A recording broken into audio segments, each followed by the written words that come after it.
Le président mauritanien Mohamed Ould Ghazouani a disparu. Depuis plus d'un mois, il n'a pas été vu en public, n'a pas présidé les conseils des ministres et n'a exercé aucune de ses fonctions. Son absence prolongée suscite une profonde inquiétude parmi la population mauritanienne. Son état de santé est alarmant. Il a été hospitalisé il y a quelques semaines en Espagne, à Barcelone, où il a subi plusieurs opérations. Son état de santé s'est dégradé. Il a dû se rendre cette fois en Suisse en urgence en écourtant son déplacement lors de la dernière séance du sommet de l'Union africaine.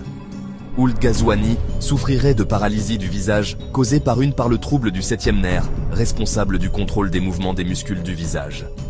Il est en incapacité totale de bouger et contrôler ses mouvements. Aujourd'hui, selon d'autres informations, il serait dans le coma ou même décédé. Tout le monde soupçonne que le pire est arrivé. Le peuple mauritanien, soyez prêts. Vous ne verrez peut-être plus jamais votre président. D'ailleurs, ce 12 février se tient le sommet de l'Union africaine à Addis Abeba.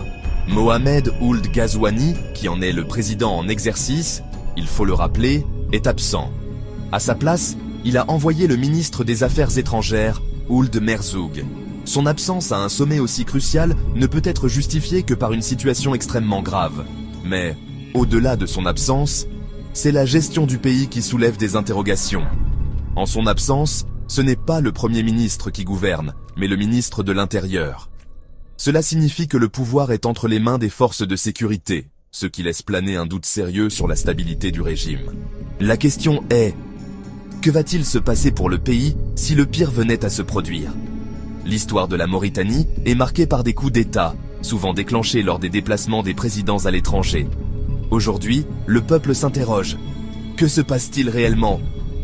Des appels à manifester se multiplient. La population exige la vérité. Si le président est de vivant, pourquoi ne s'adresse-t-il pas à la nation? S'il est mort, pourquoi cacher la réalité au peuple mauritanien? Selon certaines sources proches du pouvoir, Mohamed Ould Ghazouani pourrait revenir à Nouakchott ce vendredi. Si ce n'est pas le cas, les doutes et les rumeurs se confirmeront. Le peuple mauritanien ne peut plus rester dans l'incertitude. La nation est laissée à l'abandon sans aucune information.